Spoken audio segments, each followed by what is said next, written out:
오늘 말씀의 제목은 부끄러울 것이 없는 일꾼입니다.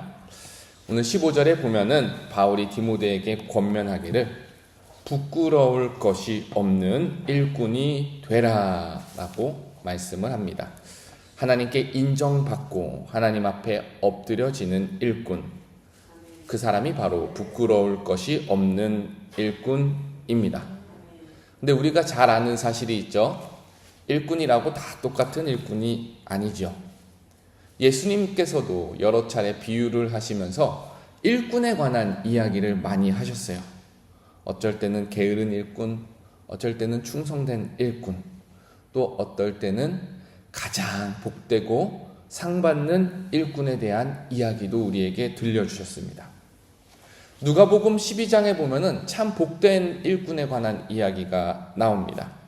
그 일꾼은 깨어있는 종입니다. 왜 우리나라에 함사세요 문화가 옛날에 있었잖아요. 신랑 친구들이 짓궂게 신부집을 찾아가가지고 함을 사라고. 그 일이 언제 있었죠?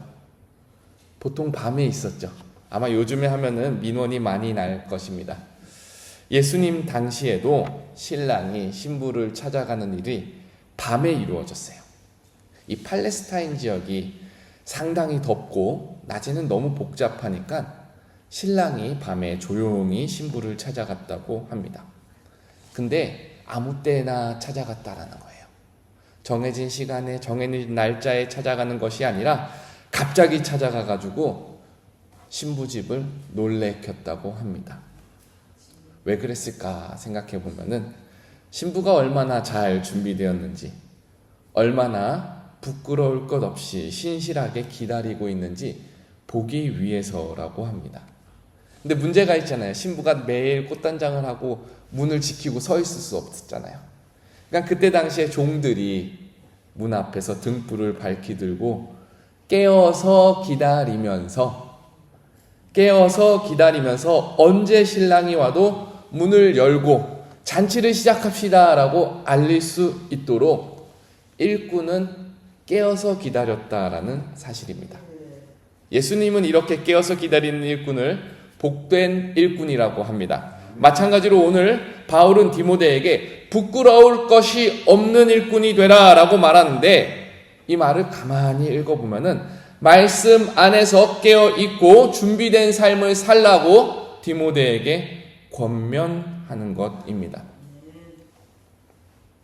여러분, 우리는 모두 하나님의 일꾼입니다. 하나님께서는 우리를 자녀 삼으셨을 뿐만 아니라 하나님 나라의 일꾼으로 부르셨어요. 건강하고 바른 자녀는요, 가정에서도 자기 몫을 감당합니다. 이것이 바로 자녀이자 일꾼이 되는 원리, 바로 우리 성도들의 모습입니다. 그리고 부끄러운 없는 일꾼이 되기 위해서 바울은 디모데에게 끊임없이 권면하는 것이죠. 그래서 저는 오늘 이 말씀 가운데 우리 스스로를 돌아보길 원합니다. 나는 정말 부끄러움이 없는 일꾼인가? 깨어있는 종인가? 아니면 나는 여전히 부끄러운 일꾼인가? 이 아침에 말씀을 통해 점검하고 기도로 응답하는 시간이 되기를 소망합니다. 부끄러울 것 없는 일꾼은 첫 번째로 말다툼을 피하는 사람입니다. 우리 먼저 14절을 한번 같이 읽어볼까요? 2장 14절입니다. 시작. 말다툼을 하지 말라고 하나님 앞에서 엄히 명하라. 이는 유익이 하나도 없고 도리어 듣는 자들을. 아멘. 자, 여기서 이제 부끄러울 것 없는 일꾼이 있으면은, 분명히 부끄러울 것 없는 일꾼에 대해서 바울이 이야기하는 것은 부끄러운 일꾼이 동시에 있기 때문에 그런 겁니다. 근데 여러분 생각해 보십시오. 나는 부끄러울 것 없는 일꾼인데 부끄러운 사람들이, 부끄러운 일꾼들이 계속 이상한 얘기를 교회에서 퍼뜨리고 거짓 교훈을 퍼뜨리고 예수님의 부활을 부정하고 예수님의 구속을 이상하게 왜곡해서 말한다면은, 여러분이 부끄러울 것 없는 일꾼이라면은 속마음이 어떤 생각이 들겠어요?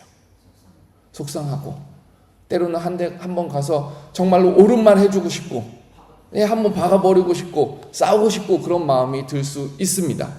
근데 바울이 여기서 강조하는 것은 다투지 말라. 진리는 기억하게 알려주되 예수님의 부활과 예수님의 구속은 명확하게 가르치되 말다툼이나 혈기로 하지 말라고 바울은 단호하게 이야기합니다. 참 어렵지 않습니까? 진리는 알려주되 말다툼은 피하라. 아마도 젊은 디모데에는 젊은 혈기가 있어 논리로 설득하고 논쟁을 벌여서 이기고 싶은 유혹을 받았을지도 모릅니다. 하지만 바울은 디모데에게 명령하는 거죠. 말다툼은 결국 유익이 하나도 없다.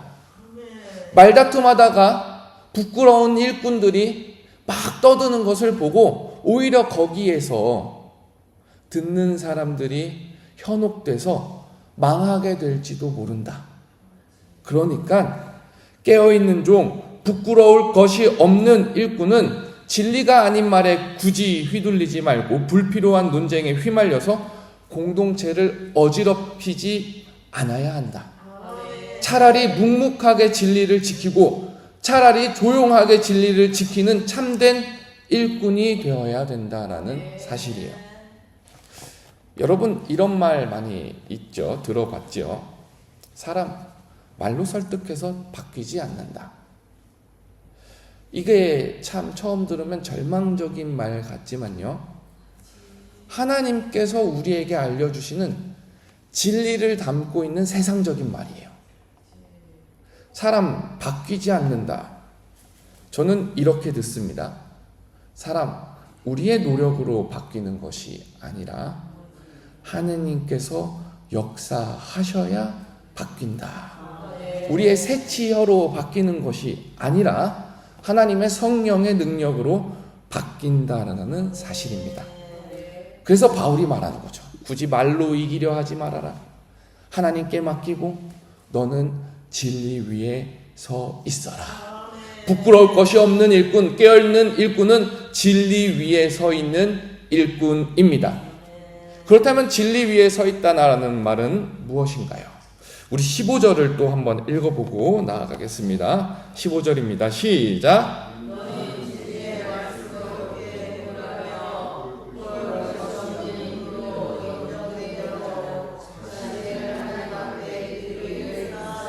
아멘.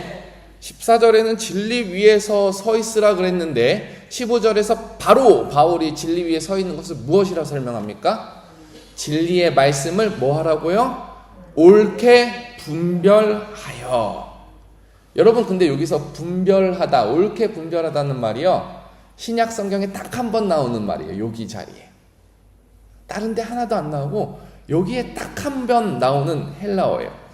근데 이 분별하다는 말을요, 옳게 분별하다는 말을 우리나라 말로 바로 직역을 하면 무슨 뜻이냐면은 옳게 잘라라, 바르게 잘라라 라는 얘기예요. 그래서 많은 사람들이 이 말씀을 듣고 오해합니다. 말씀을 옳게 분별하라? 말씀을 자르고 쪼개고 나눠가지고 세세하게 봐야 되겠구나. 이렇게 오해해요. 근데 자르는 대상이 틀렸습니다. 이 옳게 분별하라, 옳게 잘라라는 말은 구약에서 희생 제사를 드릴 때에 사용하는 표현이에요. 제사장이 제물을 하나님 앞에 드릴 때에 무엇에 따라 제사를 드립니까? 율법에 따라 제물을 자릅니다. 머리도 자르고 몸도 자르고 팔다리도 자르고 내장도 자르고, 근데 마음대로 자르는 것이 아니라 옳게 자릅니다. 말씀이 요구하는 대로 분별합니다. 그럼 무엇이 잘리는 거죠? 제물이 잘리는 거죠. 제물이 잘리는 거예요. 제물, 제단 위에 올려지는 제물이 말씀에 따라 잘려서 올려지는 것이 옳게 분별하라입니다. 사랑하는 여러분, 신약 시대를 살고 있는, 새 언약의 시대를 살고 있는 우리 시대에 제물은 누구입니까? 소나 양이 우리의 제물입니까? 헌금이 우리의 재물입니까? 거룩한 산 제물이 되어 하나님께 드려지라라고 성경은 우리에게 명령합니다. 그러니까 우리가 잘려야 되는 것입니다. 진리의 말씀을 옳게 분별하라는 그 말씀은 말씀으로 내 자신을 하나님께 드리라. 말씀으로 내 자아를, 내 못난 자아를 잘라내고 내 교만을 잘라내고 내 삶 전체가 재물처럼 올려져야 한다. 그렇게 하는 것이 옳게 분별하는 일이다라는 뜻입니다. 바울은 여기에 대해서 설명할 때에 오히려 반대의 예를 들어줍니다. 옳게 드려지지 못하는 예. 옳게 분별하지 못하는 사람들이 겪는 실수를 16절과 17절에 말합니다. 16절에 보면 망령되고 헛된 말을 버리라. 그들은 경건하지 아니함에 점점 나아가니. 말씀 가운데 자식이 자신을 분별하지 못하면은 망령되고 헛된 말에 귀를 기울이게 되고 결국 경건하지 아니한 모습으로 자꾸 간다. 말씀이 하지 말라는 것에 자꾸 몸을 담고 있다라고 알려주는 것이죠. 그리고 그러한 삶은 영적으로 결국 악성 종기가 퍼져나가는 것처럼 공동체를 병들게 하고 자기 자신을 병들게 한다라는 사실을 바울이 알려줍니다. 사랑하는 여러분, 진리의 말씀 가운데 우리 스스로를 올려놓고 말씀에 어긋나는 나를 하나님의 성령의 충만함 가운데 기도의 순종 가운데 다듬고 드리는 삶이 되기를 소망합니다. 그것이 바로 참된 일꾼의 길이이자 부끄러울 것이 없는 일꾼의 삶인 줄 믿습니다. 우리 결론을 19절 읽고 내리도록 하겠습니다. 19절입니다.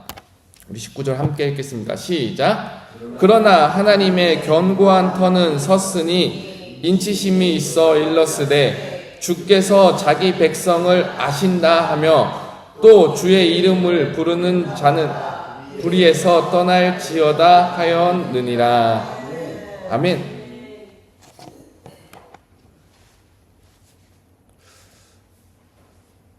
양무리에 양과 염소가 섞여 있으면 누가 진짜 양인지 누가 염소인지 자꾸 엉덩이 박으면서 싸우겠지요. 같은 공동체 안에 참된 일꾼이 있고 부끄러울 것 없는 일꾼이 있는 반면에 하나님 앞에 부끄러운 일꾼이 있다면은 서로 싸우고 있습니다. 많은 공동체들이 그래요. 내가 옳다, 네가 옳다. 내가 잘났다, 너가 잘났다. 근데 바울이 우리에게 알려주는 것은 말씀 가운데 권하는 것은 하나님께서는 아신다.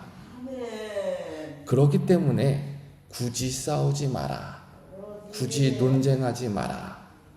주님은 아신다라는 사실을 믿어라라는 것입니다. 남을 자르기 전에 나를 먼저 자르라고 말씀은 우리에게 권면합니다. 그래서 우리는 모든 것을 주님께 맡기고 내 삶을 진리 위에 올려드리는 정직한 오늘 아침이 되기를 소망합니다. 주님의 이름을 부끄러울 것 없이 부르는 자는 불의에서 떠나게 됩니다. 왜냐하면 주님께서 아시고 주님께서 세워가시고 주님께서 경건하게 만들어 가시기 때문에 그렇습니다. 이것은 내가 되는 것이 아니라 주님께서 우리 가운데 진리의 빛을 비출 때에 우리의 삶을 밝혀주실 때에 오직 은혜로 우리가 견인되어 그렇게 되는 줄 믿습니다. 사랑하는 여러분, 우리 모두가 주님 앞에 부끄러울 것이 없는 종으로 마지막 날까지 서로 함께 찬양하기를 주님의 이름으로 축원합니다. 우리 함께 기도하겠습니다.